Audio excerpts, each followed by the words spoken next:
All right, we're back. This is CF, aka Kralos, aka third name not given.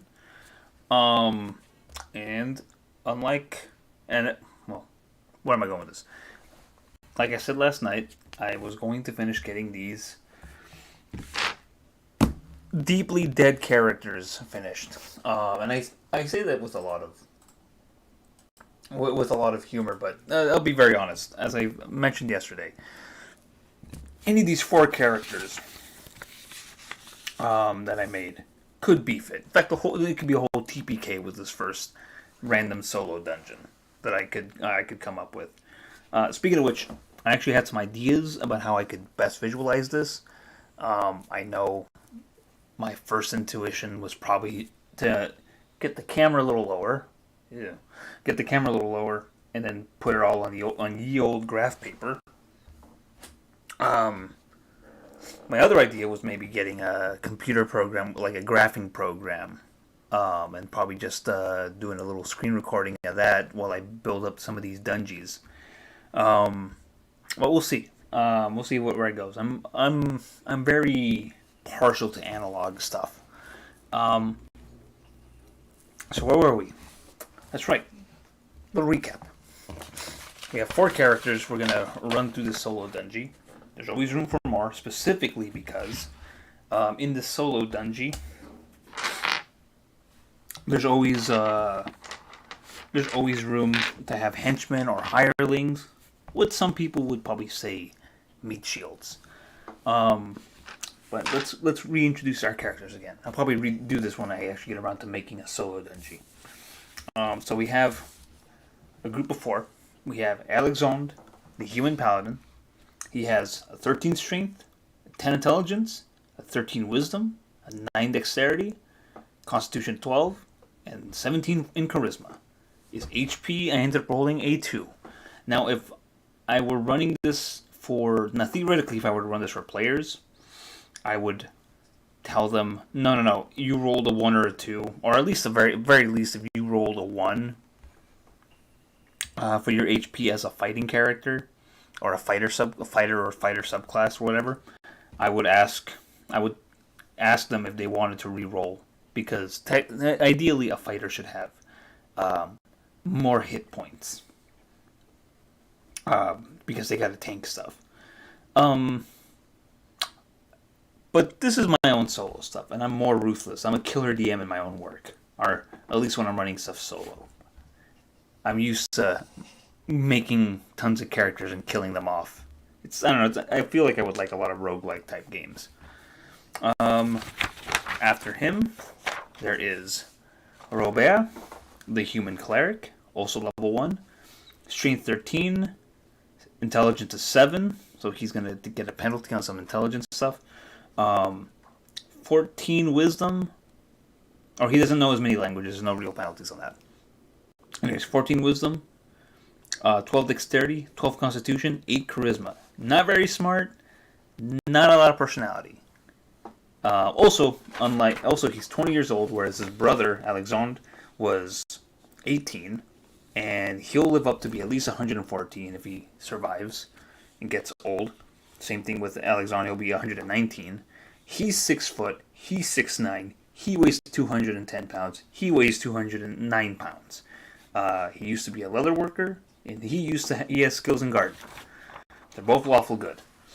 I keep all these things in mind because of how I want to separate the characters in my mind when I play them. When they make decisions, like he's lawful good. I think he's lawful good. Like, how would he think in this situation? Which I think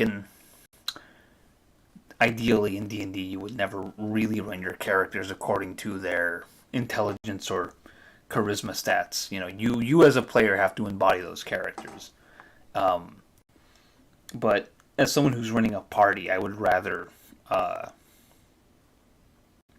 kind of treat the characters as their own personality based off their stats. At least that's how I did it with Basic Fantasy. Because I know when I would roll up their stats, I would look at the kind of overview and kind of write down the descriptors based off of their stats. After Robert is Vixen, the elf magic user thief. Both of which her experience will have to be split between both those classes. So she's a level user, she's a level 1 magic user and level 1 thief. 9 strength, not very strong. She has average strength. 14 intelligence. She can at least the highest level of spells she can learn is 7th level. Wisdom of 10. She might have some troubles with dealing with magical spells with illusions and charm, I think. Dexterity of 12, not much to write home about. Constitution 12, no bonuses. Charisma of 12, pretty average. I think she gets no. It's all she has average stats up and down. The only good one really is her intelligence, which is why I put it in that for a magic user. If I put it into dexterity, I think she would not have gotten as many bonuses either. Not even reaction adjustments. HP is 5. I ended up rolling the highest number on both of her hit die and adding it together and dividing it, which gave me a 10, which I rolled a 10 together because it's 4 plus 6, divided by 2, 5. So she has really good health, actually. She's currently 180 years old. She's 4'4" in height, weighs 79 pounds, and has no secondary skills of any measurable worth. She speaks Common, Elf, Gnome, Halfling, Gnoll, Orc, Hobgoblin, and Goblin. She has 60 gold. And then her part, because whereas the two human characters who are lawful good, also her alignment is neutral good, meaning that I'll actually talk about how the alignments are described in this version of the game, but I'll get to that when I start doing some of the RP stuff with this. Anyways, whereas the human characters, as I was saying, are brothers. I kind of figured that out in the previous session, our previous stream. These two, the half-elf and the elven characters of this party, are merely friends. But history will say they were roommates. Now, last character, Azalea, team member number 4, but technically number 2 in terms of character creation. Half-elf ranger, cleric, multi-class. So again, much like her elven companion, both of those classes are level 1, and she has to split that XP. So, and I know because it's going to go pretty high, I like to stack them on top of each other like this. But the stats are pretty good on this character. 15 strength, she's going to get a bonus to hit damage. 14 intelligence, she's going to get some bonuses to languages. 14 wisdom, she's going to have bonus cleric spells. Dexterity 11, nothing to write home. Constitution 16, she gets 2 bonus, she gets plus 2 hit points for her when she rolls her hit die. And a 10 charisma, average. She's chaotic good, because all rangers have to they have to be chaotic, they have to have the good alignment of it. So any combination of good. So it can be neutral, lawful, or chaotic good. She's going to be chaotic good. She's 48. She's 4 feet 9.5 and weighs 103 pounds and has skills in both a painter and an animal husbandry. She's got much lesser versions of some of her special abilities, racial abilities, as her elf companion. And she speaks the same languages, and she has 150. So I think she's got the most gold out of the whole group. So let's go back to Alexandre, and let's get these guys equipped. Also, part of this equipping session, I will definitely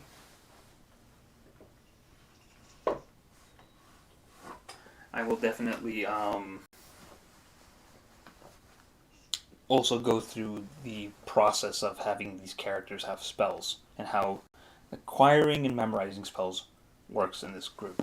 So, and I recently kind of completed my orange spine set.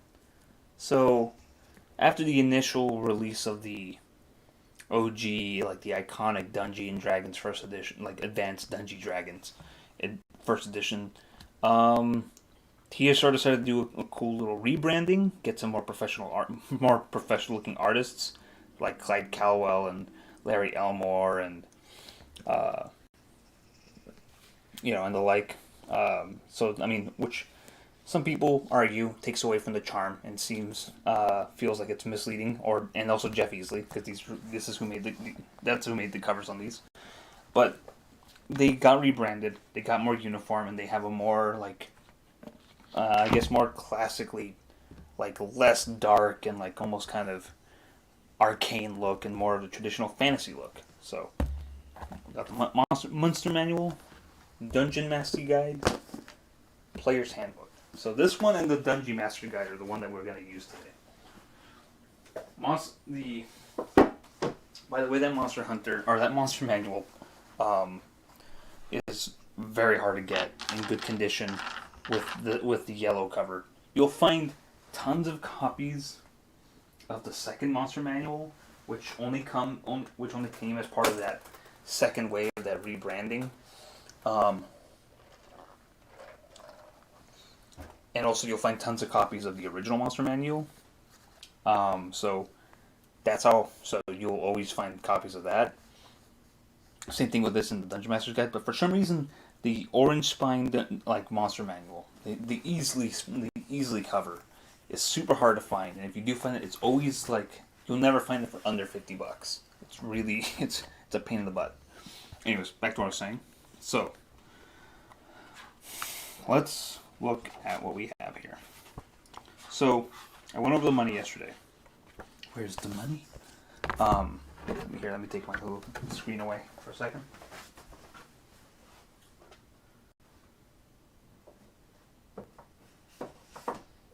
I figured that we wouldn't need the screen today because the screen is more handy when I'm running combat and encounter stuff, since we're just doing character creation. I realized that I don't need the screen. So one of the things about this is weight allowance, obviously, because we do have to track encumbrance. I like tracking encumbrance. It makes me think about how it really adds more to the kind of danger level. Also, if you hear snoring, my cat is sleeping nearby, so just ignore him. He's having a good name here. So one thing I just kind of like to go down the list when I equip my characters, So for old Alexandre, he is going to have bastards over here. Right. Alexandre, he's got 110 gold. He does not have high HP. He can really beef it if his brother doesn't keep him alive, or keep himself alive, or even can get out of the dungeon in time. So it's ideally I want to give him armor that will help his mobility at these lower levels, as well as give him more survivability. So with 110 gold, I'm leaning towards probably chainmail, because it's a very good down the middle. It's not that expensive. Splinted mail is bulky and would slow him down, and is probably even heavier. And even with his 13 strength, he could carry more. But I think it's safer if we go with chain, because chain is 75 gold. So I'm gonna do chain.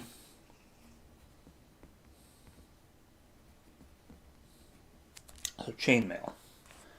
Now, I don't know why, although paladins are perfectly able to use ranged weapons, I never think of them as ranged weapon fighters. I always think of them as close combat guys, and I really shouldn't. But I think a ranged weapon is always useful. But I do like to think of, but ranged weapons are expensive outside of the sling or the throwing daggers. Case in point.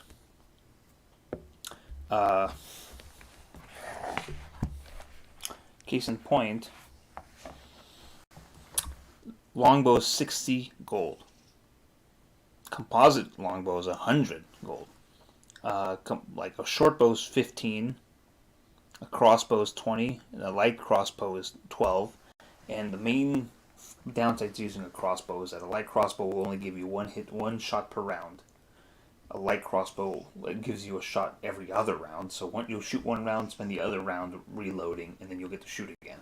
So you really have to be far, and really have to make sure that you're like shooting your shot and staying out of melee or whatever with that one. Bows will give you multiple attempts at being able to throw or fire stuff. So like bows give you 2 shots per round.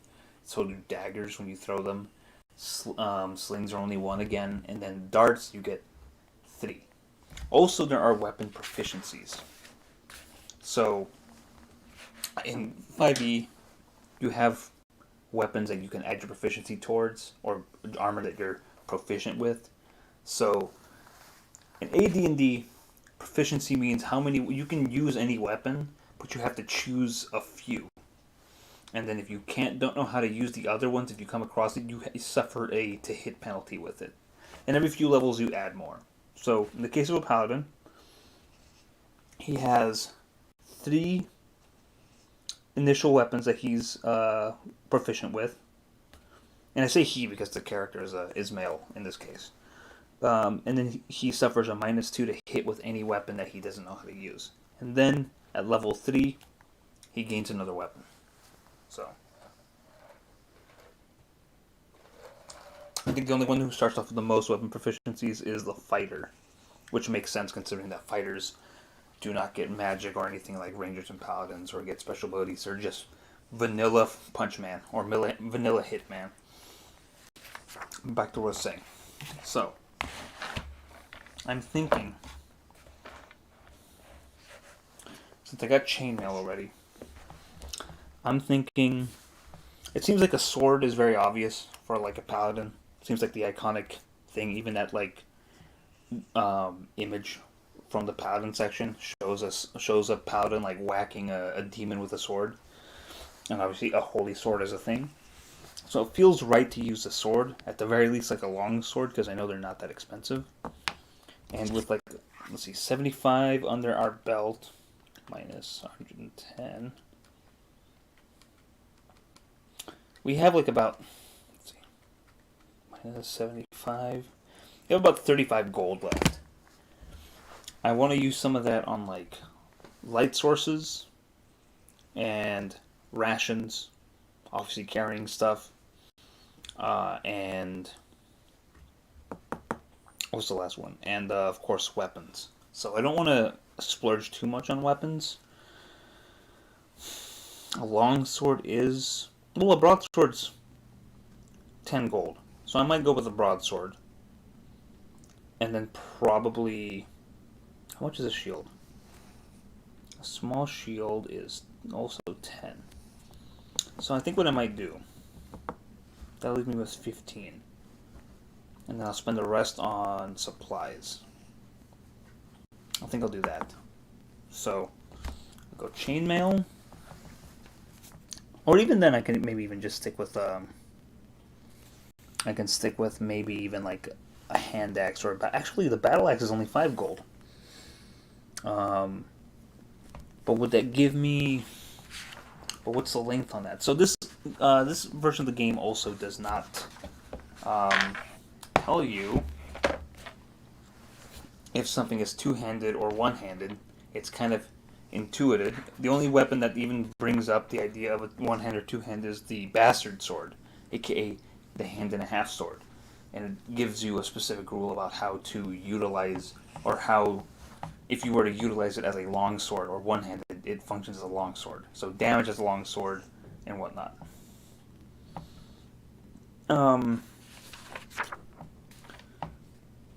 Let's see. A battle axe weighs 75 pounds. It does a D8, so that's normal to to all size creatures. And on this other page, which you cannot see, it is around or close to 4 feet in length. So I think I could probably justify that as maybe having. I think you could probably get away with using it one-handed. I think, because how long is one of the other swords? Yeah, like a bastard sword is like 4.5.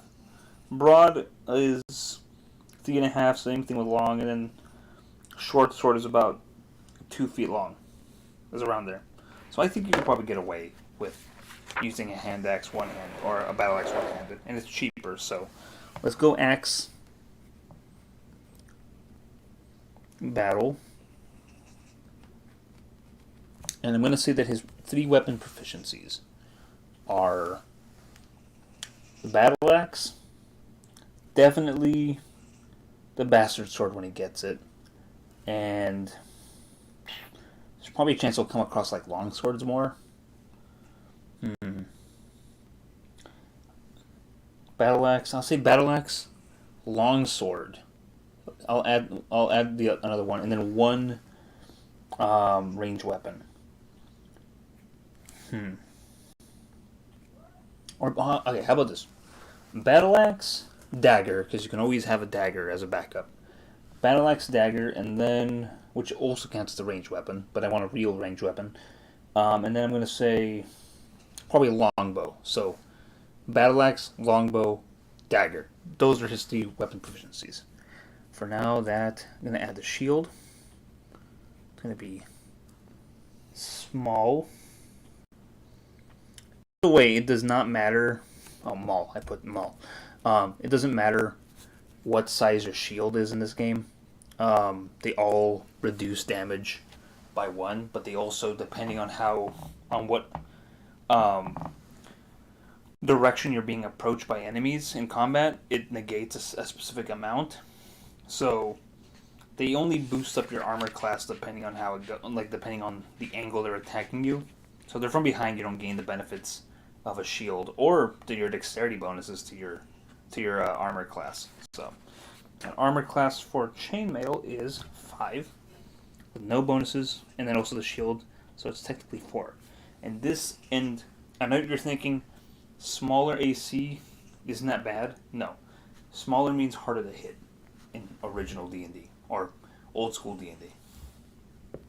I know it seems, which to be fair, I know there are some grognards out there or old school players who grew up with descending armor class as they're like dyed in the wool, like they'll die on the hill that it's the better way. They love it. But there are some who are who straight up said, like, if I had thought of ascending AC when I was playing this game originally, I would have switched over to it immediately. And to be fair, it is more intuitive. Like, roll a d20. If it's bigger than the number that there is their armor class, you hit them. Makes sense. Or equal and or bigger, you hit them. That makes sense. It's faster versus rolling, looking at a table to see if you hit, and then that. Or if you have Thaco, which was in first edition, by the way, rolling, subtracting the characters, your opponent's armor class from your Thaco, and then trying to roll a d20 to see if you can roll it to be equal or higher than that to hit. So anyway, so chainmail, axe, battle axe, small shield. I could add a helm. So there are rules for helmets in this game. It's weird that helmets are not included with armor. But apparently if you don't use a helmet, every 1 in 6 attacks will be aimed at your head, and your head has an AC of I think 10, which you can lower if you have a helmet. So that's maybe the one rule that I think is maybe even too much, and all the rules that some people consider too much that I don't run with, because I know I'm gonna lose track of the head rule. So I often ignore the helm rule.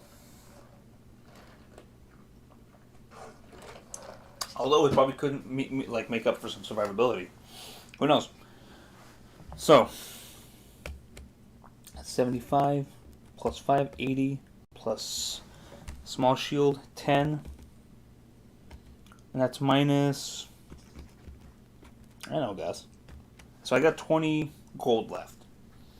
Another thing too is that this game, I know in 5e, your background gives you like sets of clothing, like what you wear underneath your armor or on your when you're in downtime and doing non-adventure things.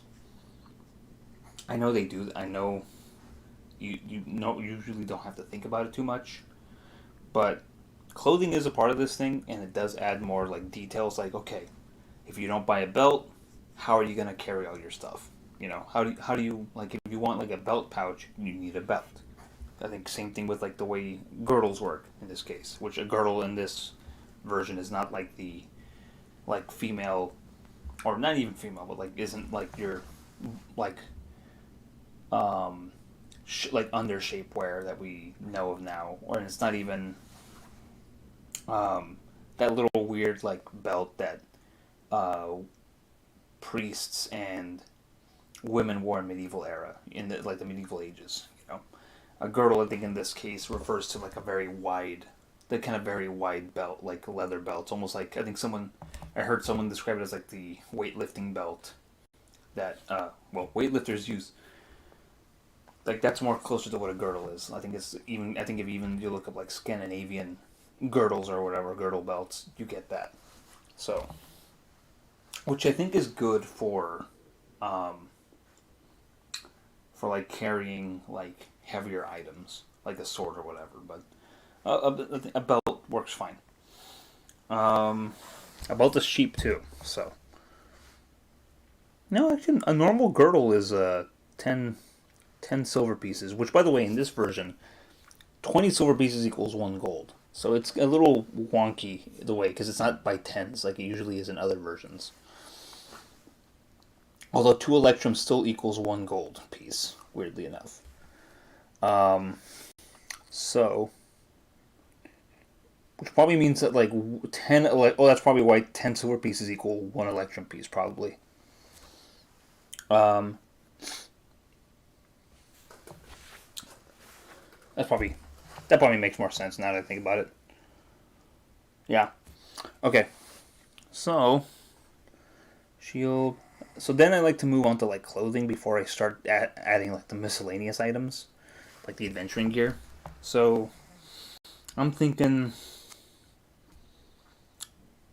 probably a belt. No, I said girdle. So girdle,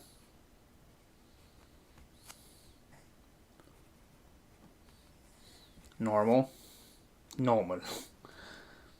Boots. It's probably gonna be.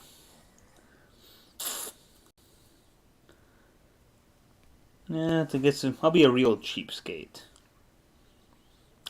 Probably. Forgot how expensive like high hard boots are, but probably low hard boots. Boots, low, hard. So, and then I think I'll leave it at that because it's assuming I have everything else for this character. Um, Now miscellaneous. So first and foremost, a backpack. I think I had a campaign a while back, or not a campaign, but like a quick test session where I had a player forego the backpack and just ask, "Can I just put my stuff in a sack?" And I said, "You certainly can," and they did. And so their character just walking around with like pretty much no. They wanted no shoes too, or like sandals. Um, and they just wanted to have their character walk around with like a sack over their shoulder. So, backpack, leather. Then, before I do anything, I always pick rations. Now it gives you the option for like iron and like standard rations, and both of them last you about a week. But iron rations, although like two more gold pieces or cost 2 more gold pieces, are lighter than standard rations. Standard rations are like weigh about around 200 coins, um, whereas like iron weigh about like 75. And then also a water, skin. I'm also thinking maybe religious items because he's a paladin. I feel like he should have some prayer beads At the very least, like a holy symbol. Maybe start them off with prayer beads, but let me see where we're at right now. So, 75 plus 15 plus 1 plus 2. Oops. Minus. Oh, let's see. Plus 75. By the way, I used to use my phone as a calculator. Now I use an actual calculator. It's probably easier if I had it on my computer, but I don't know. Like I said, I'm doing this analog style. I'm showing you how I do things in my dummy backwards way. Plus 2. And then rations are about... I think it's funny how rations, I feel, are like less expensive in AD&D, because I think in other versions iron rations are like around 10 or 15 gold pieces, but in this one they're 5. It's weird how it kind of changes between systems. Water skin is 15 silver pieces plus the 10 silver pieces of the boots, the low hard boots. Oh no, which one was the low hard boots? No, they were 1, and then the normal girdle is that, which is around 25. So that in itself right there is about like 1 gold piece minus 5 from whatever the rounded gold piece is from that. I'll do the math in a second there. I always leave the silver pieces later. It's much easier if they were by 10s, but they're by 20 pieces. So water skin. So I'm just gonna subtract 3 or add 3 to that. So I have around 9 gold pieces left. I'm gonna add in those prayer beads. So that's add 1 to that.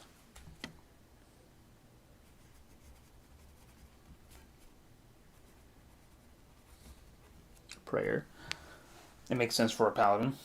And then I'm really thinking I'm going to add 1 large sack to carry any kind of loot.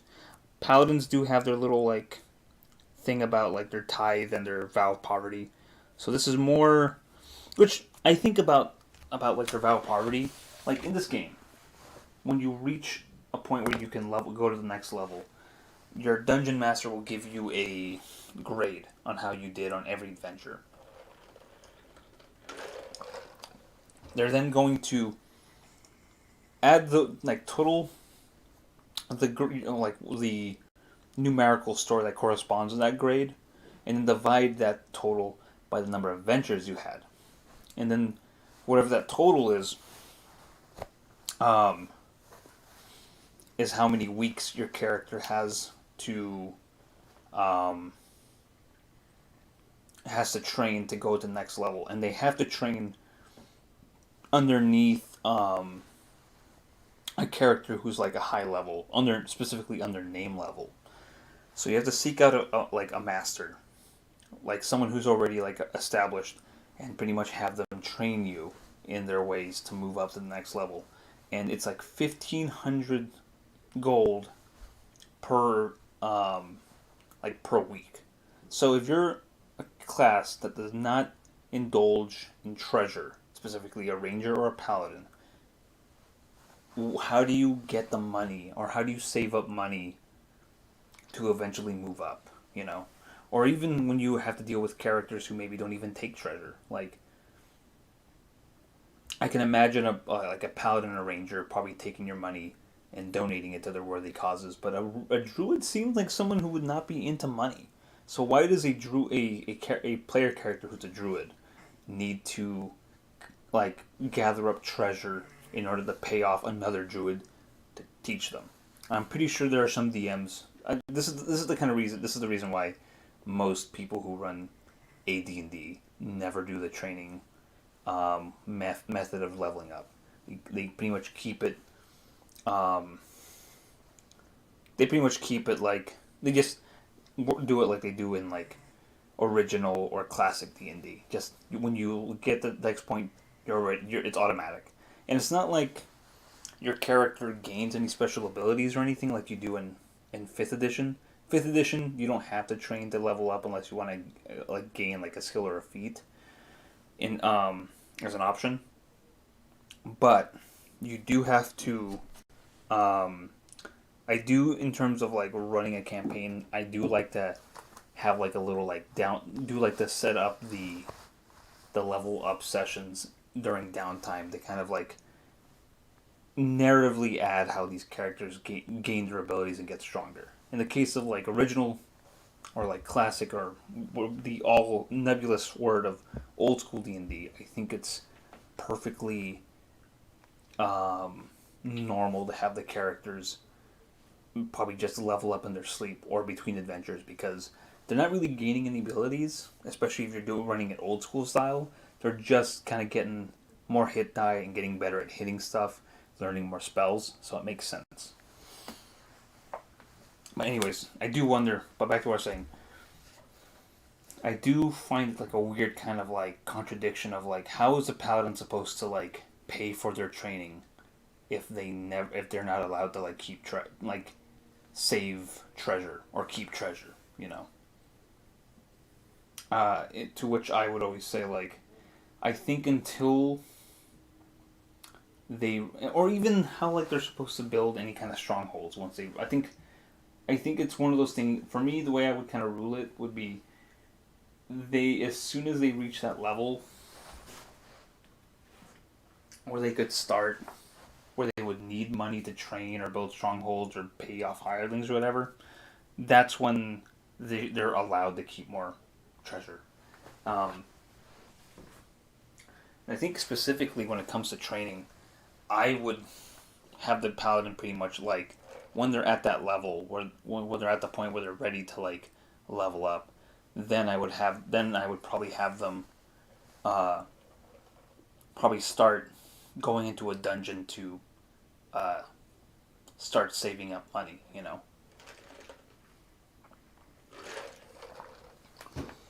Or I will at least like that's when they would send them off to a dungeon to or a quest to retrieve um, treasure to like pay off for their training. Alternatively, you could also have them. Uh, you could also have them like pay with what they have available, and then also have them do an extra quest or favor for whoever they're training with. So, which is something that is mentioned in the Dungeon Master's Guide. So, not all of it has to be upfront. I think the classes who are definitely not treasure centric would probably have their teachers or trainers tell them to like, hey, do me a favor, do this for me. So, okay, so large sack, prayer beads, and then a light source. So 90 plus 2 plus 1 5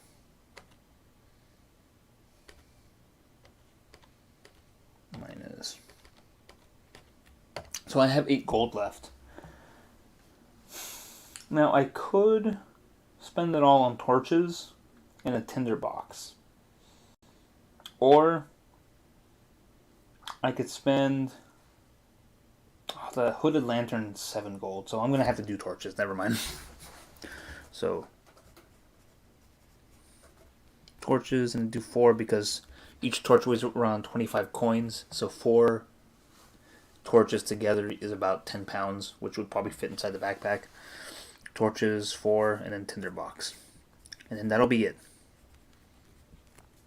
So. Oh.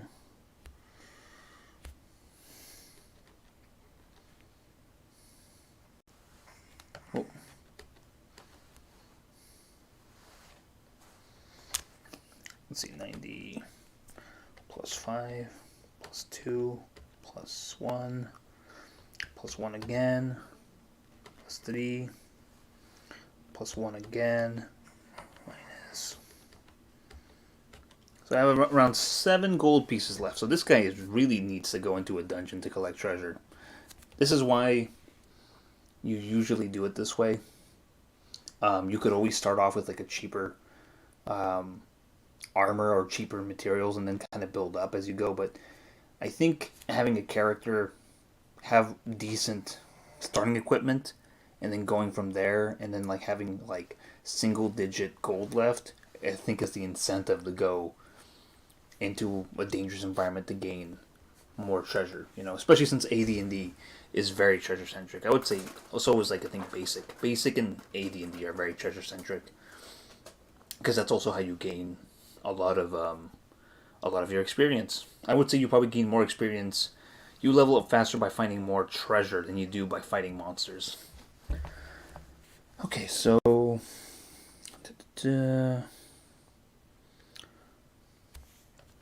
now here comes the fun part. Oh yeah. Also, okay, let me add up my things here. So a large sack is 16 copper pieces plus the 4 copper pieces equals 20 copper pieces. 20 copper pieces are about 2 silver pieces. So 2 plus 15 plus 10. So 17 plus 10. So 27 minus 30, which would be 3 each. So I should have 3 silver pieces left over. Cool. So that's that guy. So let me just do his encumbrance real quick. His sword weighs, or his axe weighs about 75 pounds. So here's a little bit where it's a little harder. Because I have to now switch between this and I have to switch between this and the Dungeon Master's Guide because the weight of items is in here. The rest of them, not the weapons. Weapons and everything else. I mean, and I do have to count these too as well. So.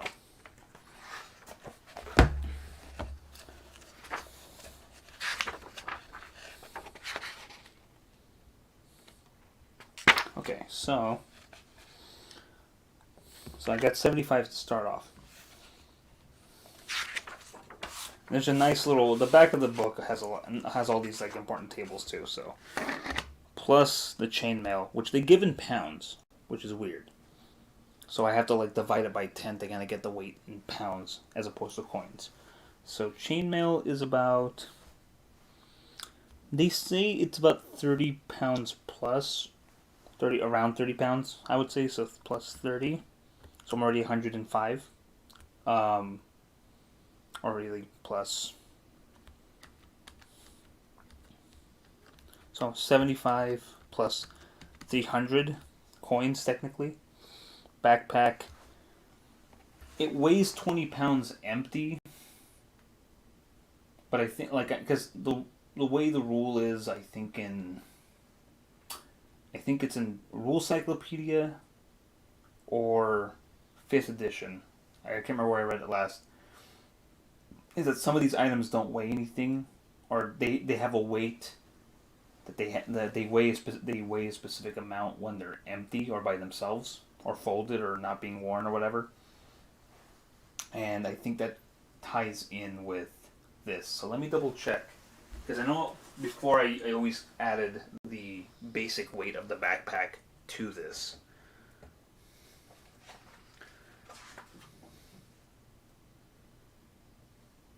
Yeah. So. Oh, shit. Fuck. Whew. Okay, did not damage my DMG. And I say that because I know the Easily covers, the orange spine covers.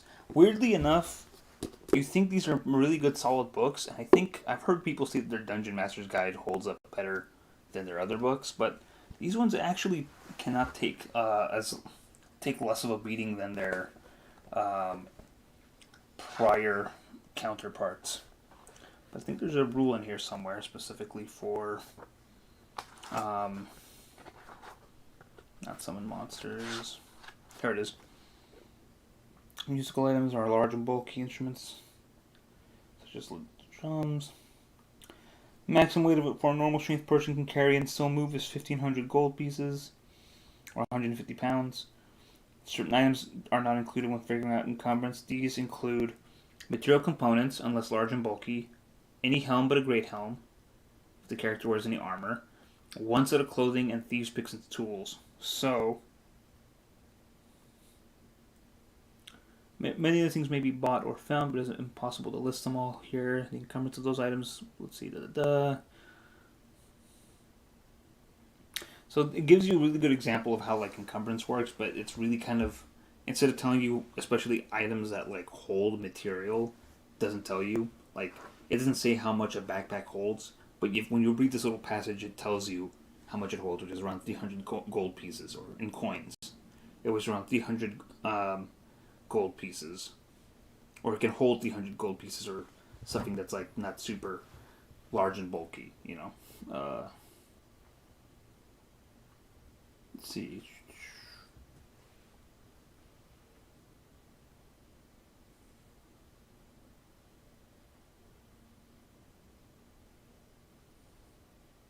Yes, the 300 gold pieces in the sacks. Then while he uses torches and staff, since he has both his hands free, he fastens it. Dredge eats part of his iron rack and stores the rest away along with his spikes and oil. He places the remaining bags in the bottom of his sack and then pours the loose coins on top of them. Encumbrance for Dimwall is now and 122. So,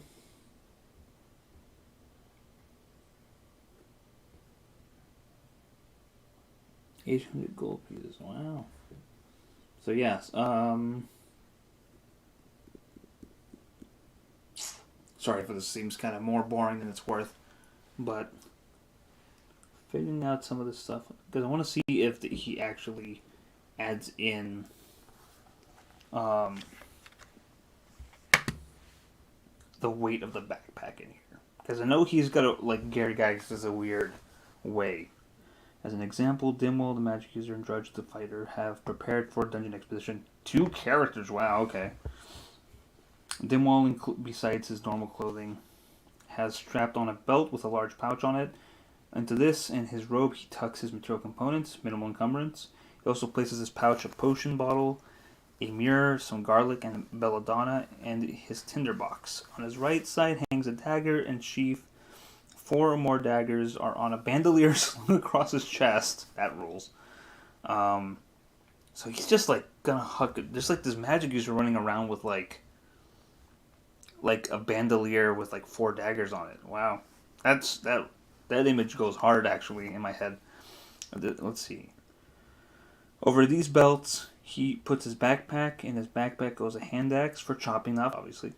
3 flasks of oil, a candle, 3 small sacks, 1 large sack, 7 torches. Lashed in the bundle to the backpack is 50 foot of rope.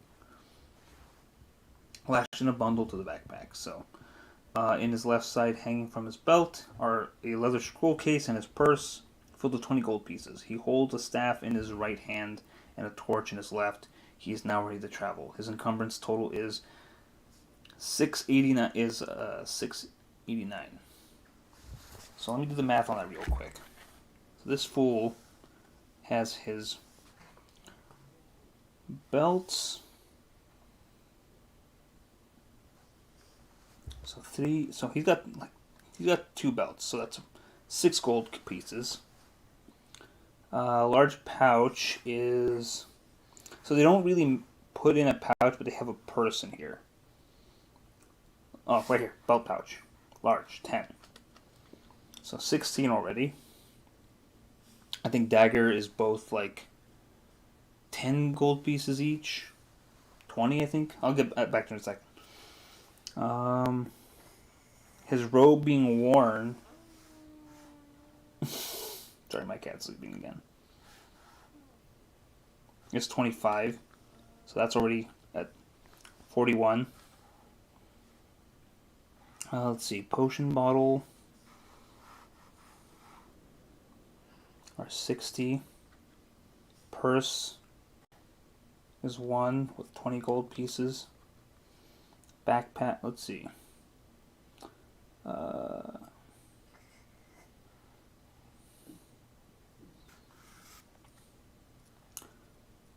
Candles are 5. There's 3 of them. Or 8 candles, so that's 5. 3 flasks of oil. So let's see, where's the flask? Right here. 20, so 3, that's 60. Let's see. Hand axe, I think, was like 10 gold pieces, I think. I'll have to go back for that. 7 torches. That's 175. Large sack is 20.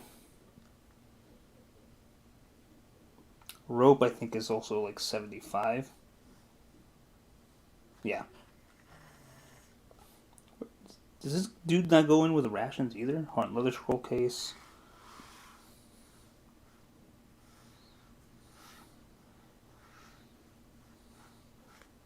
$30. And then 3 small sacks, so that's 15. And then the daggers, I think, are going to be like the main thing. So let me add that. And then daggers were, luckily in the back of this thing has its own like little handy thing of tables. So weight and gold pieces. Daggers are 10. So he's got 1 dagger strapped to his side and then the 4 on his other belt. So plus 50.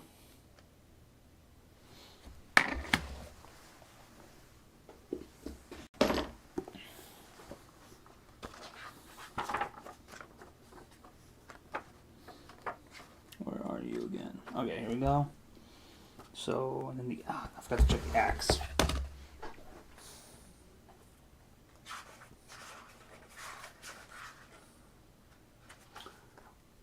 Axe hand 50. Huh, 50. So 5 plus 50 equals. So we're getting close to 689. 2 flask oil, candles, these small sacks, large sacks, 7. Scroll case, 20 gold pieces, also holds another torch. Tinderbox, I think, is 2 plus 2. Mirror, that's the other one. 5. Large pouch, I already did that. Robe. Potion pouch. Some garlic belladonna. There aren't any... Doesn't see how much those weigh. Unless... Yeah. Backpack. There's 2 belts. Large sack. I keep saying that, makes me want to laugh inside. So I guess a staff would count as that too. So plus. Yeah. Maybe I did the math wrong on this. Or maybe the extra weight comes from the belladonna and the garlic. But I guess it's close. So, honestly, if the thing tells me that like a specific thing weighs something and it includes it, I'm going to assume that it wants me to include the weight on it. Otherwise, it wouldn't mention it. I think the only thing that maybe you don't really figure encumbrance for is like a set of clothing. So,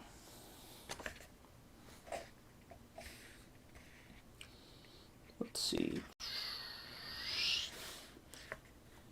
So backpack, 20. Shield, small, is 50. What's the other one? Oh yeah, and then rations are 75. Water skin is about 50. That one I've known a lot from doing all the time. So another 20 from the large sack. Prayer beads don't really weigh anything. It doesn't mention a weight for girdles or certain other or some of these other ones. So the way I always kind of figure it is a girdle is essentially like an extra wide belt. So I would say whatever a belt weighs, I would say a girdle probably weighs twice that. So it would be like, instead of 3 gold pieces, it would be 6, and then maybe for a wide or broad girdle it'd be like maybe 9. So just go up another 3. So plus 6.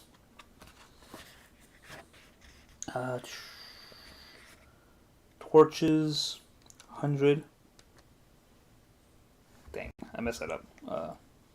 375 plus 50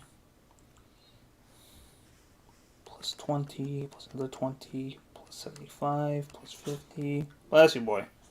Plus 6. Plus 100. And then plus 2. So 698 is my encumbrance total. Let me move this guy over here. Also, I know I'm fumbling around. I just naturally fumble, including my dice rolls. But I am, unlike last night, I am actually not on the sauce today. I realize I do not stream well when I'm sauced. So, in fact, I'm drinking coffee right now.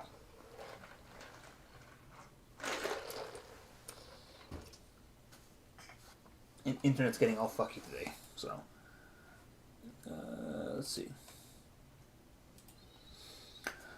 Okay, so that's my encumbrance. So now we're going to move back to the PHB. I'm going to look at my weight allowance. So underneath this, so I have a 13 strength. What is my extra weight allowance? With 13 strength, I get a plus 100. So plus 100, which I divide into 4 categories. Because that's the 4 categories I have. Oh, I love this picture. This dude concentrating on Leomin's tiny secret chest. It's great. But, so movement and encumbrance means how fast you go. So, in this case, it gives you 4 categories of encumbrance. So about up to 35 pounds is normal gear and no great bulk, which lets you have a 12-inch of gives you pretty much the 12-inch movement speed, and your reaction initiative is normal or better.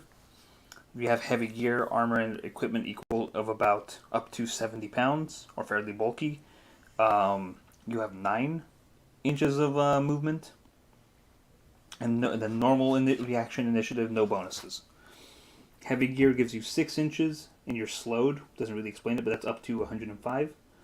And then over 105, as the DMG puts it, was 150 pounds, is 3 to 4, with no trotting possible, and you're slowed greatly. I think some people have parsed the effects of being slowed as essentially suffering from the slow spell, which is the reversible version of the haste spell. So we gotta divide that by 4, so 20. So plus 25 to each category. So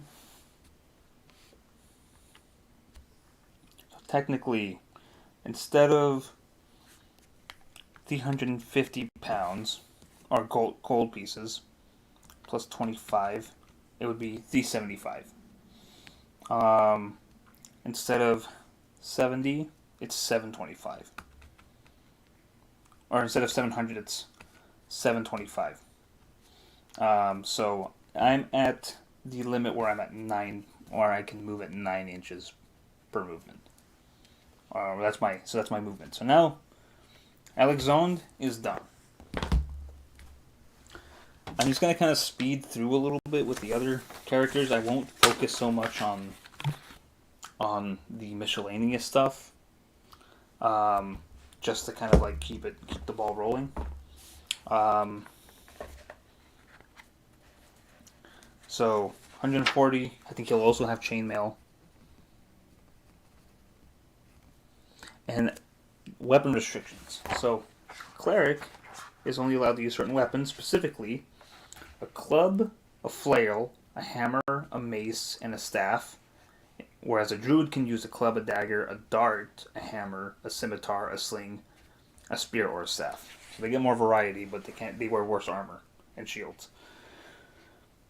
So for cleric, I think I'll also do. So I think I've run clerics where I will literally waste all their money on the best armor, and then give them a staff, because staffs and clubs, or staves and clubs in AD&D, and I think even other versions of original D&D or classic D&D, do not have a price, because it's assumed that a club or a quarterstaff is something you just kind of picked up in the woods. Like, it's literally a heavy piece of stick you use to hit people with.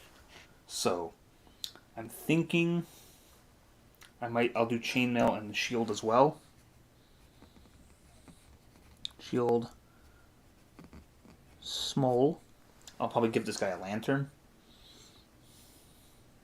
But I need a one-handed weapon, and the only throwing weapon or ranged weapon that clerics get are hammers, because they can throw them.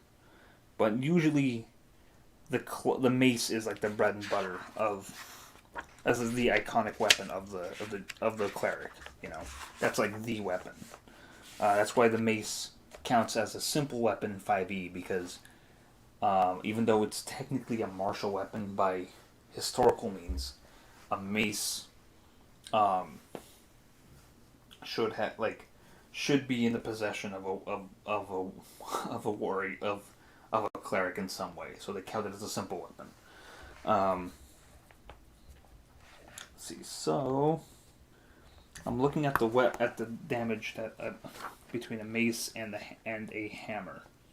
So a club, what I like a lot about this version is a club does a d6 and then a d3 against bigger opponents. Flail is on the table, but you get two kinds: footmen's and horsemen's. Footmen's is heavier, longer. It does 2 to 7 hit die or points of damage. So essentially a d6 plus 1. Hammer standard does 2 to 5, so it's a d4 plus 1. And then against larger opponents, it's just a d4. But you can throw a hammer, so up to 30 feet, or indoors, 30 yards outdoors, you can throw a hammer. You can only throw one at a time. I'm tempted with the hammer, because the hammer, at the very least, if you roll low, you'll always do 2 damage, and you'll at least do like max 5, minimum 2. So you can do a lot more damage, but you'll never do more damage than 5. Whereas a mace, specifically a footman's or a horseman's, does a 2 to 7 or 1 to 6. So either 1d6 or 1d6 plus 1. And then specifically a mace is around like 2 feet, 2.5 feet long. So how much is a mace though? So a footman's mace is 8 gold, horseman's is 4, and then a hammer is 1 gold. So I'm thinking, take the footman's mace. I want to have the security of good damage, even if I don't have ranged weaponry, like his brothers. So these guys are going to be close combat monsters. Because even if I give him, like, let's say maybe 2 hammers, he throws 1 and then he has a backup one. Then what do I do? You know? Let's see. And then obviously boots, low, hard, belt, and then I think I'll give him a cap. A cap is nice and jaunty. Okay, so he's got that backpack, and then I'm just gonna write down what I want this character to have. If I have to make any adjustments, I'll do it off stream, so I don't take too long going through every character like this, because I do want to get into the spells real quick. So backpack, leather, and then definitely iron rations. A must in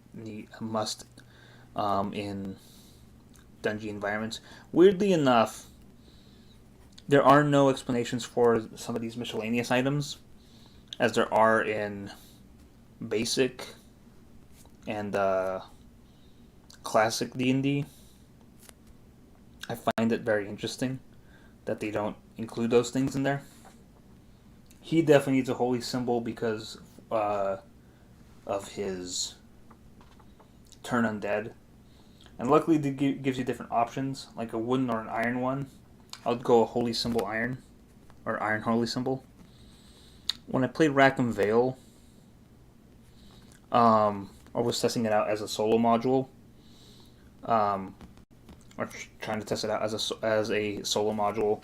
For some reason, I never utilized the iron holy symbol that most of my cleric characters that I rolled had against Seelies or other fake creatures, because I never had real encounters with those bastards. So it made me mad that I would forget when those encounters did happen, and I never utilized it. I said lantern, hooded, oil. Always to go with 3, so I can use up maybe 1 or 2, and then have a third one for combat, and then tinder box. I'll figure out movement encumbrance later. So now we'll move on. As I said earlier, Vixen, or I said yesterday, Vixen will have perhaps the worst amount of equipment, because she is the dirt poorest. It's interesting how in classic D&D you roll 3d6 for your starting gold, and that means magic users in classic D&D and even original D&D will be the richest characters at the start of the game, because they don't need much. They don't spend money on armor or any kind of specific weapons. They can literally be the guy who is carrying the utility stuff in their backpack. So they could be the guy carrying like the 10-foot pole and the rope, all the light sources. They can do it that way. But I always think it's never a good idea to like give all of the light sources to a specific character all the time, because I think it's a burden. And also, if they die and they're not around and they leave their belongings, you're out of a light source, unless you have dark vision. So, but she's a thief, so she can use armor. So, and no other armor, because if you use padded armor,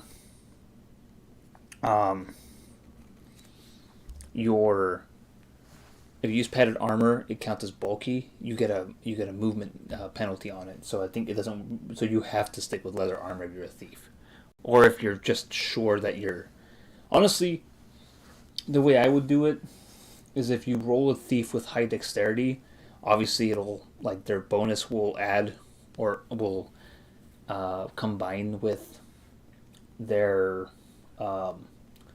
the bonus you get from your leather armor, or whatever your armor class is with your leather armor. But I think it'd be interesting to run a thief without leather armor if you have a incredibly high dexterity that in which you would have leather armor that would equal that. Like his leather armor, and I'm saying this a lot, I'm sorry, gives you an 8 armor class, an armor class of 8.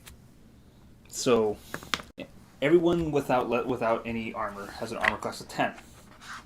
But if you're an illusionist, your armor class actually goes down because of how dexterous you are.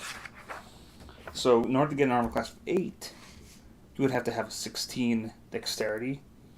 If you have like a 17 dexterity or a 14 dexterity, that goes down to like 3, like -3 and -4 for like your defensive adjustment. So if you're a thief with like a 18 dexterity, you potentially have a 6 AC. But then if somebody attacks you from behind or attacks you in a way that negates your dexterity bonuses, you're at an AC 10 and you can get hit easily. So, But if you're a thief and you're able to get hit easily because you're in the front lines or whatever, you got caught off guard, you're not a good thief. So, leather armor, regardless. My ace, I don't have great dexterity, so leather armor is a must. Oh yeah, let me go back to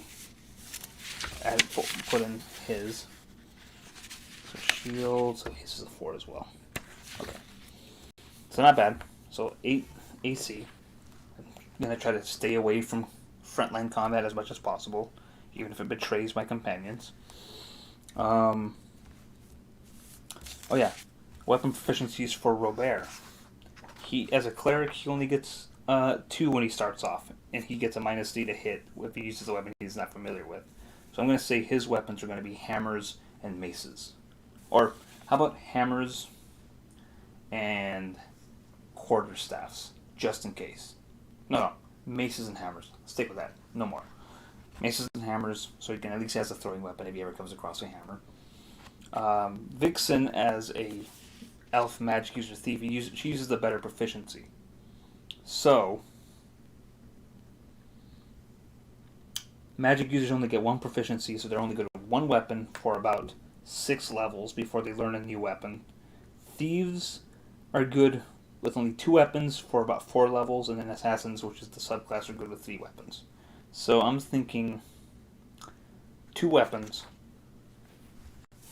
She's good with longbows and long swords,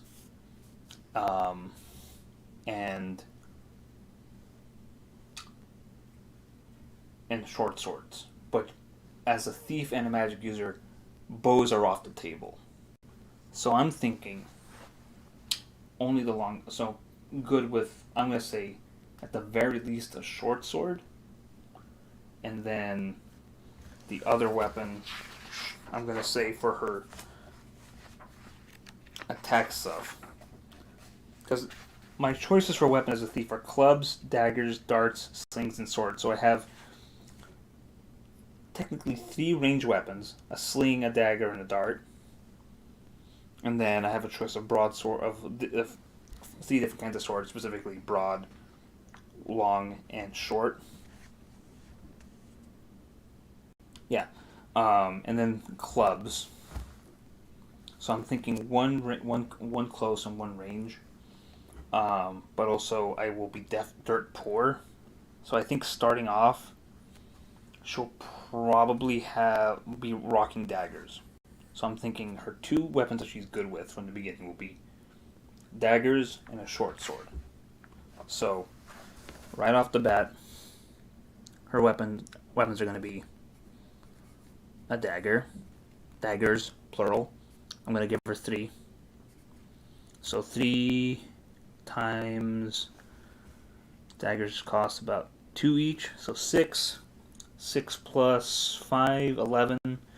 And then, before I spend on anything else, I am definitely going to buy the thieves' tools, because that is important, and that's the most expensive item. And I'm no good of a thief, or she will be a very bad thief if she doesn't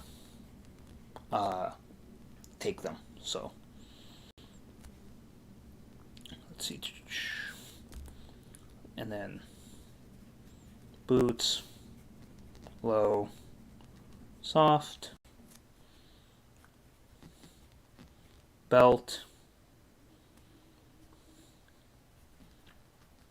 pouch,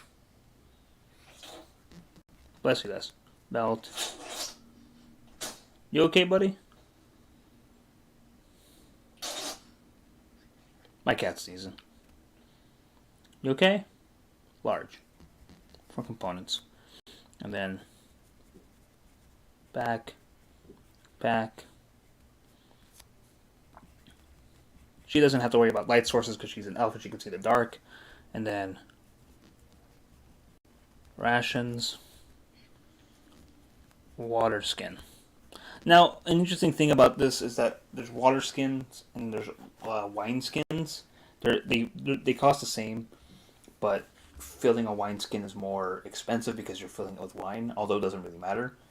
But the reason Gary, and even in the original games, they add in wineskins, is the idea that I think it's explained somewhere down the line that you take iron rations into a dungeon because they won't spoil as easy.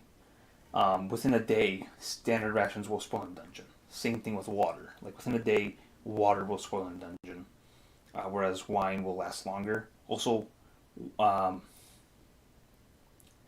if you're like find water in a dungeon, it might be putrid. In which case, you want a cleric to cast purify water to be able to collect it, or even have a druid at level 3 be able to identify if it's pure or not. If they don't necessarily have the spell of purify water. Anyways, so it's essentially you would want to take in wine into a dungeon, even if it's watered down, just for um, so it keeps better. It's a water skin, and that's what all I'm going to do with this. I'll figure out the money later on this, and as well as the encumbrance. I just want to kind of zoom through so I can pick the spell. I should show you what I mean by picking spells. 150 gives me a better chance. I'm thinking with this, with her, I think I'll also do chainmail. I'm not too worried about, like, she's not an elf where she gets a bonus from like moving around in non-metal armor by herself. She gets that bonus from Rangers already get the surprise bonus regardless if they're wearing leather armor or not. Yeah, Rangers surprise opponents 50% of the time, so it doesn't matter if they're wearing leather armor, like metal armor or not. So I'll keep for speed. I'll keep chainmail again. I could pick a shield, but I want a ranged weapon with her. So, and she gets 3 weapon proficiency, so I'm thinking a longbow for sure. I think this time I actually will have to 75 plus 60 minus 150. So I'll have 15. So I think I'll take a short bow instead. Short bow.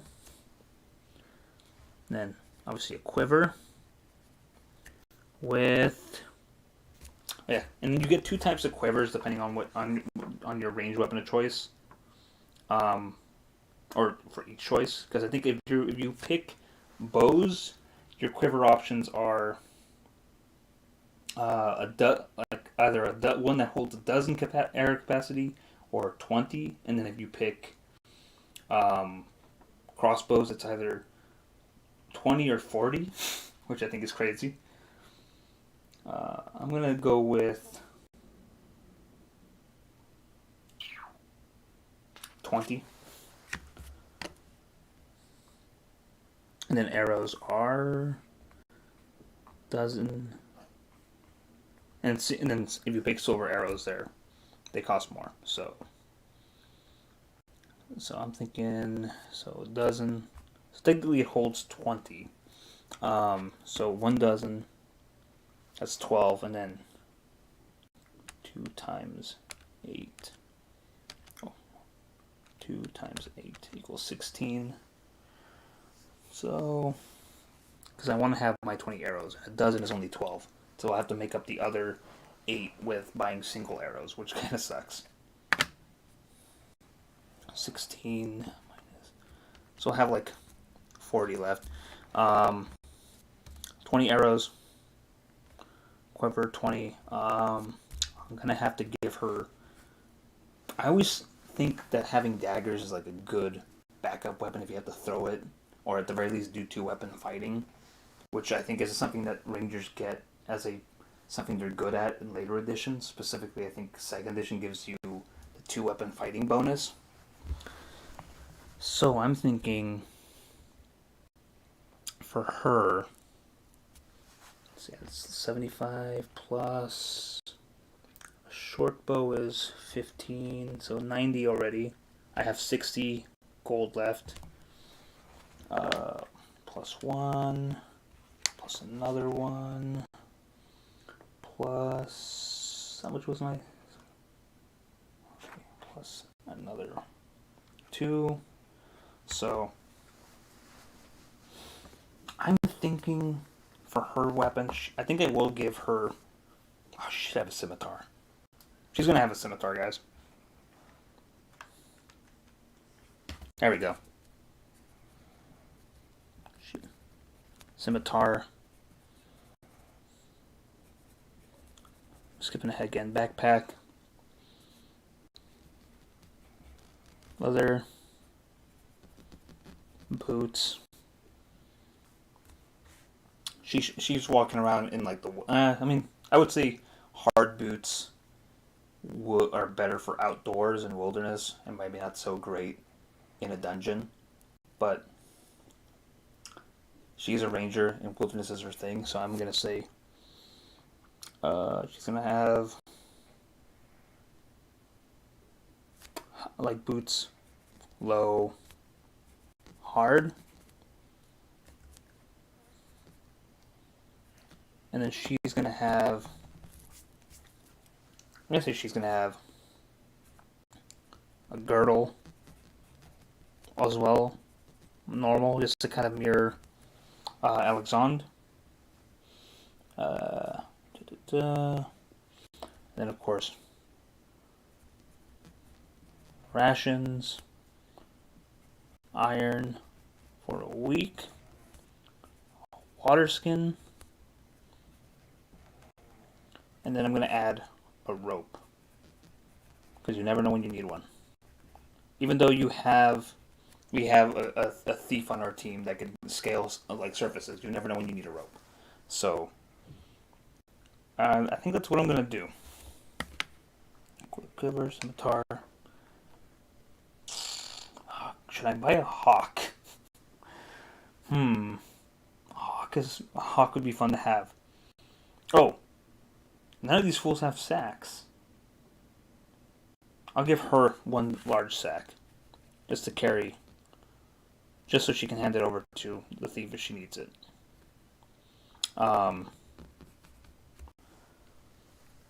So, we'll leave it at that. So now, I want to talk about... Now use Vixen and Robert, as well as Azalea, who I was just filling out right now, as how to do the spell stuff. So, at level 1, these are the choices for spells. So level 1, the clerics, specifically Robert and Azalea, get Bless, Command, Create Water, Cure Light Wounds, Detect Magic, Detect Evil, Light, Protection from Evil, Purify Food and Drink, Remove Fear, Resist Cold, or in Sanctuary. Both of these clerics have high wisdom, so they both get extra spells. Specifically, I think Azalea and Robert get, specifically at 14, they both get 2 first level spells, so they get more spells than the magic user already at level 1, and they can pretty much pray for which ones they want specifically. So I don't like to plan ahead. So on the actual dungeoneering adventure is when I'll add the cleric spells. Because the really most important part is Vixen, the magic user, because she has a spell book in her home that she has to go back and memorize. And if she carries it and she loses it, it's too expensive to replace. And I'm sure her master, her teacher, will be very upset about it. So, clerics, like I said earlier, they have to pray to their gods for their spells, and druids as well. They have to essentially pray to nature to gain the benefits of their spells. And they can only cast so many at level 1 or per level. So, a cleric, for example, will be able to use a spell once per day, but at level 2, or with their high wisdom, they get a spell bonus. So spell bonus indicates the number of additional spells that a cleric is entitled to according to wisdom ability score. Now, these spells are only available when the cleric is entitled to spells, etc. So, at level 1, both of my characters have who have clerics as classes. So Azalea and Robert, with a 14 level intelligence, they can cast.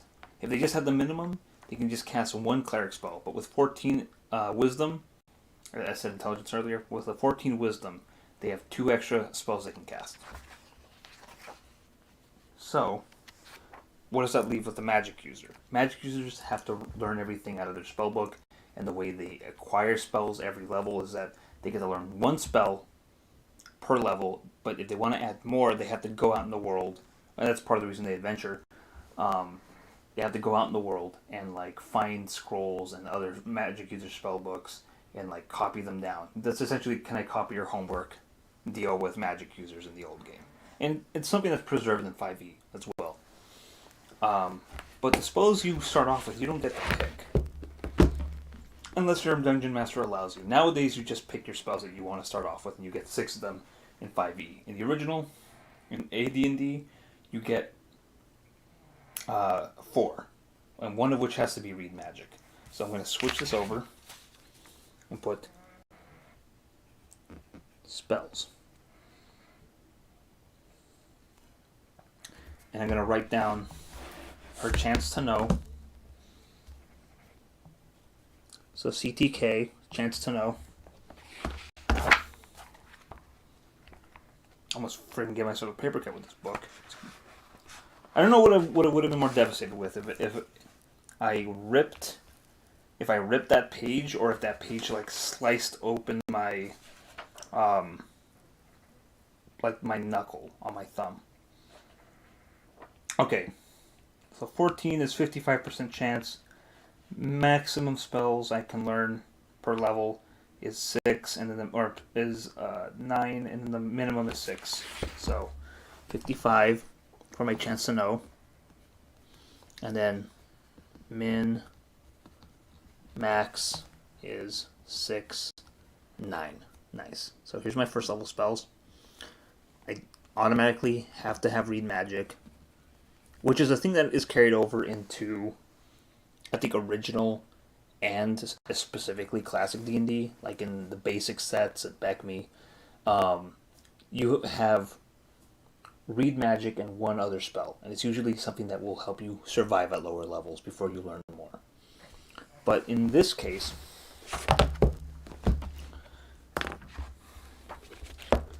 the spells I get to learn at lower levels, or at the beginning, are in this table. So my dungeon master can either just pick one at random.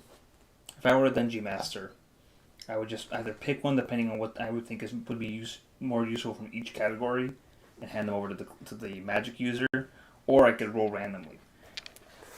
I like to give things a chance, so I'm going to take this. I'm going to take my blue D10 here, and then I'm going to roll to see what I get. So here's for my offensive magic. A 9. My offensive spell is sleep.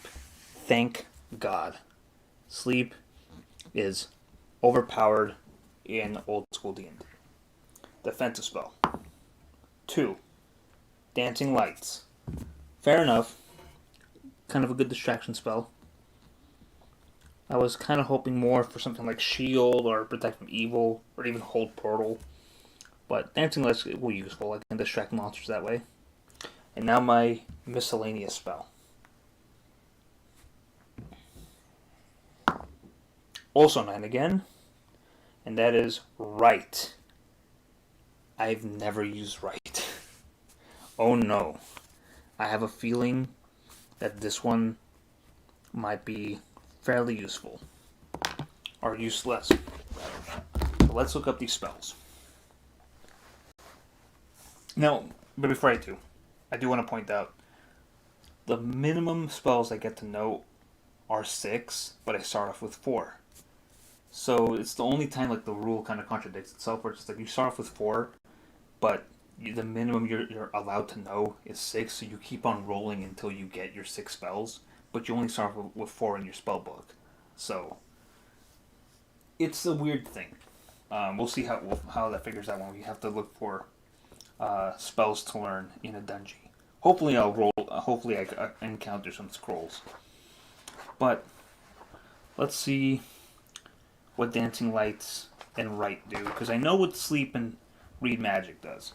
Like in old school D&D, you couldn't just read a scroll and cast a spell from it as a magic user or a cleric or any kind of caster class. You had to cast Read Magic to read a scroll in order to use the spell from it. So here we go. Dancing Lights, it's an alteration spell.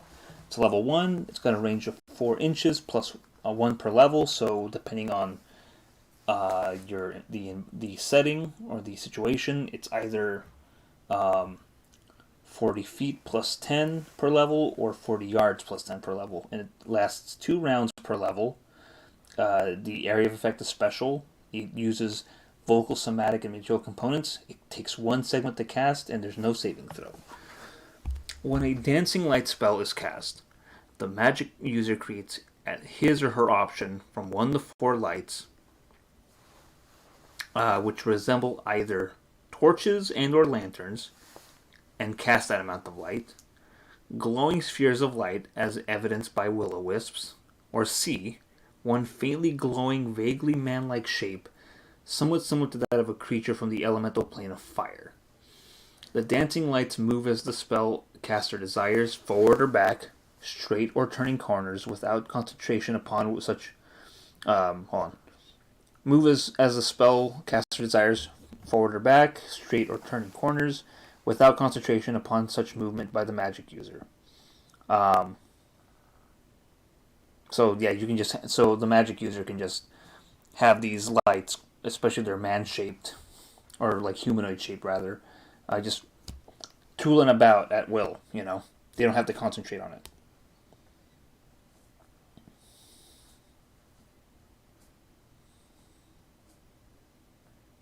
And the spell will wink out of range or duration. Out if the range or the spell will wink out if the range or duration is exceeded. Range is 4 inches plus 1 for each level of the magic user who casts the spell. Duration is 2 melee rounds per level of the spellcaster. The material components of the spell is either a bit of phosphorus or witchwood or a glowworm. Cool. Now let's look at Write. Where are you? Also, Mending is a full spell and not a cantrip in this one. It's funny how cantrips show up in our Unearthed Arcana. Okay, where are you? Right here. So Write. Level 1, range of 0, duration is 1 hour per level, area of effect 1 magical spell inscription, comments or components are vocal, somatic, and material. Casting time is 1 round, and saving throw is special. Description explanation.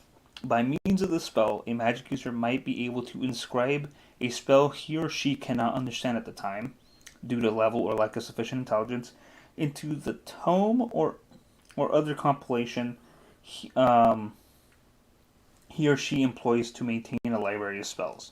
The magic user must make a saving throw versus magic to attempt the writing of any spell, +2 if it is only up to 1 level higher than he or she currently uses. 0 at 2 levels and higher, and -1 level from 3 levels higher onwards. If the throw fails, the magic user is subject to 1d4 of damage for every level of the spell he or she is attempting to transcribe into his or her magic book, and furthermore be knocked unconscious for a number of turns. This damage, if not fatal, can only be healed on the rate of 1 to 4 hit points per day, as it is damage from psyche and body. Furthermore, a spell will take 1 hour per level to transcribe in this fashion. Furthermore, a spell will take 1 hour per level to transcribe in this fashion, and during this period, the magic user is in a trance state and will always be surprised by any foe. In addition to the writing surface upon which the spell is transcribed, the spellcaster needs a fine ink composed of rare substances. Minimum cost 200 gold pieces per bottle, if available at all, without manufactured by the magic user. So it's a spell that just lets me write spells into books. So weird.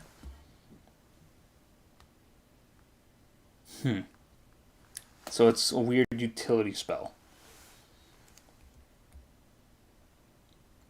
Here she comes.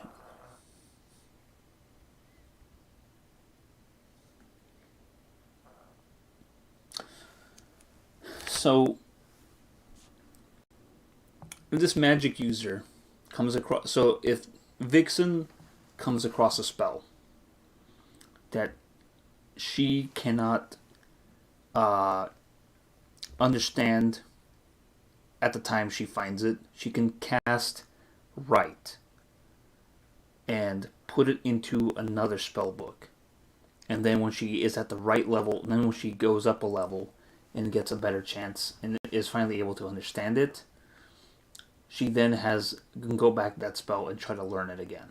Interesting. So it's a cool, weird story. It's like a spell to help you store spells that you might not get at, like, be able to learn at the moment. So it's just like, hold on, I'll keep an eye on you. Not exactly useful in combat. I do think it's interesting, but you know what? I'm glad that she learns it. So that's her spell book right now. She also gets thief skills, which I'll put at the very bottom here. Okay, thief functions.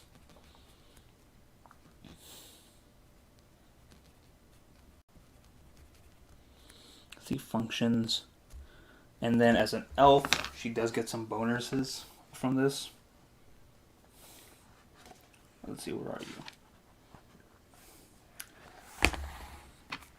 So specifically, when thieves do their thief functions, which are pickpockets, open locks, find and remove traps, move silently, hide in shadows, hear noise, climb walls, and read languages, they have to roll a percentile dice and have to either roll equal or lower than that amount. So almost everything that a thief does at lower levels, minus climbing walls, is bad. They have a very bad chance. There will be lots of failure. And I think because I have a 12 in my dexterity, which might not be a good idea now that I think about it, I think I actually get like a penalty to some of my moves. Yeah, so moving silently is a -5 with a 12 dex. So I'm going to write that down. So specifically, so I always like to abbreviate things. So PP for pickpockets.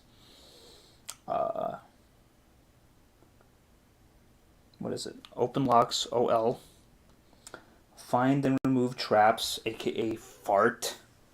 Or as like I just put TR for traps. I can also put F and R, so find and remove. So F and R, Free Creek Spiel. MS for move silently. HS for hide in shadows. HN for hear noise. CW for climb walls. And RL for read languages. So that's going to be nothing for now because she doesn't learn how to do that. Let's see. There you go. So, so 30% at level 1 to pickpockets, 25 to open locks, 20 to find and remove traps. So, which, by the way, when you do that, you have to do 2 checks. One is to find a trap, and the other one is to remove a trap. And I think you can even use these same percentages to even set traps that you can, that are simple enough to build and put together. Move silently is 15, although as an elf, I kind of have a natural moving silently ability if I'm alone. I think elves and halflings both get that similar ability. Hide in shadows is 10. Hear noise is also 10. Climb walls is 85. So it's hard to fail at climbing walls. And then moving silently was the only one that got a penalty from having a 12 dexterity. So it's -5.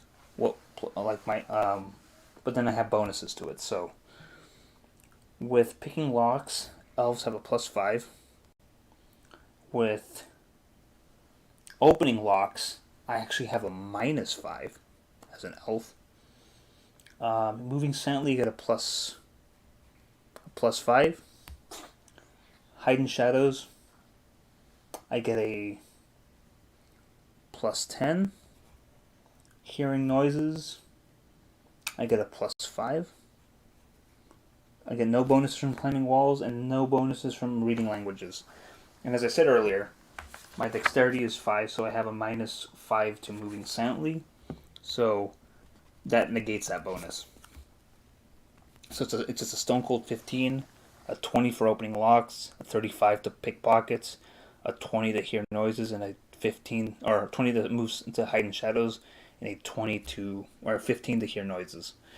Some of the other classes that have way better ability scores for thievery are dwarves get a better chance at opening locks as well as finding moving traps, but are bad at reading or have penalties for reading languages and climbing walls. I think it's because their size. It's the size thing, the way their bodies are built. It's just the things like, oh well, dwarves are short and stocky. They should probably are pretty bad at like climbing walls. Something that would not fly now. Gnomes get bonuses to opening locks, removing traps, moving silently, hiding in shadows, hearing noises, but not climbing walls. Half elves get 1 to picking pockets, as well as hiding in shadows. Halflings get the most bonuses, I think, in every category. At the very minimum is like a +5, with their highest one being in hiding in shadows and moving silently. But they have a -15 like a gnome in climbing walls, as well as reading languages. And the half orc gets a -5 in picking pockets, which I assume is because of how off-putting they can be. They're like kind of intimidating, so them being able to try to pick a pocket is maybe not up their alley, which is also why I think half orcs only reach up to level 8 as a thief. I think there's something about their orcish DNA that prevents them from being dexterous, which is interesting because in the racial bonuses for half orcs on the little table, it says their maximum dexterity for a half orc is 17. So next to dwarves, they have the lowest dexterity bonus. But if you go to the dexterity table for general information, 14 is the maximum dexterity for a half orc. So that gets contradicted here. And it's furthermore ignored because if you go to the class level limitations, half orcs can only go up to level 8 if they have a dexterity of 17 or better. So if they have less than 17, they can only go up to 6th level. Then with those with 17th level, those of a set with dexterity of 17 can go to the 17th level, and if you're you have an 8th and 18 in dexterity, you can go up to 8th level. So back to what I was saying. So yeah. So yeah, they get a +5 to opening locks and removing traps, as well as hearing noises and climbing walls. So they're the best at climbing, but a -10 in reading languages. So they're too brutish, I guess. But yeah, so when I want to do thievy stuff, I will refer to this table and roll 2d6 or roll a percentile dice. So in that case, it would be something like this. Let's say I wanted to pick a pocket. Let's say I wanted to open a lock. Whip out my thieves' tools. Gotta roll a 20 or better. I rolled a 50. I fail at it. I cannot open that lock anymore. So a wizard has to cast knock or something, or come back when I'm level 2. And of course I can only cast one of these a day. That's pretty much going to be it. Like I said, I'll figure out their encumbrance and movement stuff like off stream. So when I come back, I will have like a map, a starting town, and a and the dungeon for them, and then of course the entrance to the dungeon for them to begin their adventure. So I guess it's time to say goodbye. Before I go, as I said earlier, I have been thinking a lot about how I want to handle said dungeon, like a random dungeon generation. I'm leaning a lot towards the idea of using like an application, like a graphing app on my PC, and using that way to like make a dungeon. On the other hand, I really like, I don't know, there's a part of me that likes to do it old school and use the old graph paper for it. But I think for like streaming purposes and whatnot, I think it might be better to do it with like a graphing program. But we'll see what happens. I might stream tomorrow and continue this. I might not. I kind of want to take a little break from this now that I've made these characters. I do want to make a stream where I talk about the ins and outs of my SAC anime. My second attempt at documenting SAC anime on 16mm. Talk about that. So, because I know I owe you guys that one. I thought about doing it after I did it, but I didn't have access to my streaming station. So now now that I do, I want to try that. But so we'll see. We'll see what happens tomorrow. Anyways, whoever watched all this all the way and didn't chat, hey man, lurkers are cool.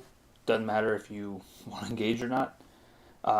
Any of you who popped in and out of the stream to see what I was doing, thank you for doing that. Honestly, any eyeball on this is good. No eyeballs on it, even better. I'm just kidding. So hopefully this will entertain you. Hopefully you learned something. Hopefully you found this useful at all. And if not, anyways, no, if not, that's fine. Hopefully you find some kind of entertainment out of this. I'm just doing this to kill time, I guess. Look, man, I'm not a professional entertainer. Anyways, as I always say, I'll see you when I'll see you. So I'll see ya.